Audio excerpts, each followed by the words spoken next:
যতই ভালোবাসো না কেন, এই 4 ধরনের মানুষ তোমার জীবনে না থাকার সম্ভাবনা 99%। নাম্বার 1, ওর যখন ইচ্ছা হলো তখন তোমাকে টেক্সট করলো, তখন তোমাকে কল দিল, তখন তোমার সাথে কথা বললো।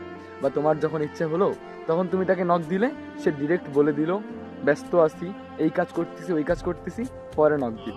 আবার তার যখন ইচ্ছা হবে তখনই তোমাকে নক দিয়ে কথা বলতেছে। মানে আপনার ইচ্ছেরও তার কাছে অবশ্যই দাম থাকতে হবে। দেখুন, আপনার ইচ্ছের যদি কোনো দাম না থাকে তাহলে সেই মানুষটা একটা না একটা সময় আপনাকে ছেড়ে যাবেই। মানে শুধু তার প্রয়োজনে সে তোমাকে নক দেয়, তার যখন ইচ্ছা হয় কথা বলার তখনই তোমাকে নক দেয়। বাট তোমার যখন ইচ্ছা হয় কথা বলার তখন তুমি তার দেখাই পাও না। তাকে টেক্সট দিলে নানান অজুহাত, ব্যস্ত আছি, এটা করতেছি, সেটা করতেছি, নানান অজুহাত। এই ধরনের মানুষগুলো আপনার জীবন থেকে চলে যাবে, এটা 100%।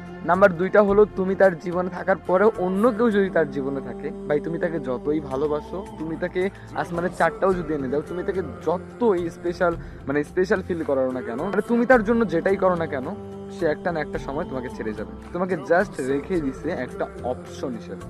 এইটা কথা মনে রাখবে।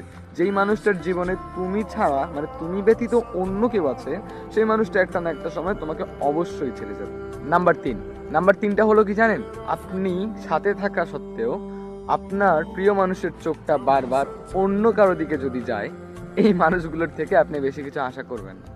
কারণ আপনাকে পেয়ে তারা সম্পূর্ণ নয়, তারা আরো বেটার কিছু খুঁজছে। আপনি সাথে আছেন তা জানা সত্ত্বেও সে বারবার অন্য দিকে লুক দিচ্ছে, মানে অন্য কারো আশা করতেছে। এর মানে বুঝেন নাই? আপনার থেকেও বেটার কাউকে সে চুজ করার চেষ্টা করতেছে। সো এই ধরনের মানুষগুলোর থেকে বেশি কিছু আশা করতে যাবেন না, কারণ এই ধরনের মানুষগুলো লয়াল হয় না। এই ধরনের মানুষগুলো আপনার ভালোবাসাকে গুরুত্ব দিবে না, আপনার থেকেও শুধু বেটার খুঁজতে যাবে। আর নাম্বার 4টা কি জানো? তোমার একটা জিনিস পছন্দ নয়, তুমি চাও না যে তোমার প্রিয় মানুষ সেটা করুক, তুমি বারবার তাকে বুঝিয়েছো যে দেখো এইটা করা যাবে না, তোমাকে এইটা করতে হবে, সেগুলো না সে একই কাজ বারবার করে। মানে তুমি যাকে যেটা নিষেধ করো সে বারবার সেই কাজটাই করে।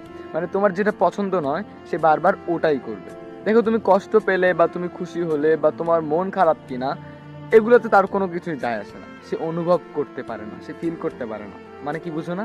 সে তোমাকে জাস্ট অপশন হিসেবে রেখে দিছে, অপশন। মানে তোমার কোনটাতে ভালো লাগছে, কোনটাতে ভালো লাগছে না, এগুলো তার দেখার বিষয় না। দেখবে দিন শেষে এই ধরনের মানুষগুলো ঠিক তোমার জীবন থেকে হারিয়ে যাবে। তাই এই ধরনের মানুষগুলোর থেকে না একটু দূরত্ব বজায় রাখাটাই ভালো। কারণ যে তোমার ফিলিংস বোঝে না, যে তোমার ভালোবাসা বুঝে না, যে তোমার আনন্দ, খুশি, কান্না, কেন কষ্ট পেলে এগুলো বুঝে না, সেই মানুষটার থেকে বেশি কিছু আশা করাটা আসলেই বোকামো। সো যে 4টা কথা বললাম, এই 4টা কথা একটু মিলিয়ে দেখবেন। আর যদি আমি কিছু